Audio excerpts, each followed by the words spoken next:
You give a child today no phone, no television, no button to press for food to appear. 1 week, just 1 week, in my grandmother's house. They would not survive it, not because they are weak, because no one ever taught them how strong they could be. Sit. I will show you what 1 single day looked like, and you tell me if your children could manage it.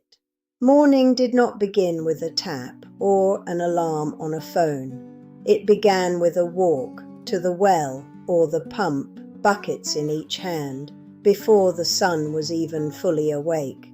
Cold metal handle, cold morning air. This water carried the whole house through the day. My grandmother was 7 when this became her job, not a punishment, simply her contribution. A child today complains the shower is too cold for 3 seconds. My grandmother broke ice on the well in winter with her bare hands before she broke her fast. There was no cereal aisle, no cartoon on the front of a package. Breakfast was what the hens gave that morning, if they gave anything at all.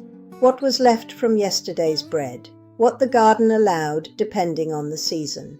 A child today does not know that hens lay less in the cold months.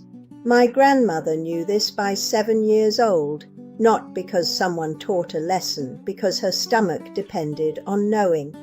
If the hens gave nothing, then breakfast was bread and water, and you did not complain.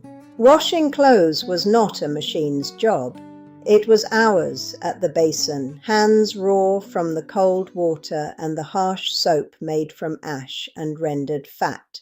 Knuckles scrubbed against the washboard until the shirt was clean, or until your hands simply could not scrub anymore. Heating the house meant chopping wood first. My grandmother, at 9 years old, knew how to keep a fire alive through a whole winter night. Not glancing at it, tending it, the way you would check on a sleeping baby, because a dead fire in January was danger. There was no screen to hand a restless child, and yet I never heard her say the days were empty. There was work, but also invention. Dolls made from corn husks, games made from stones and a patch of dirt, rules invented on the spot.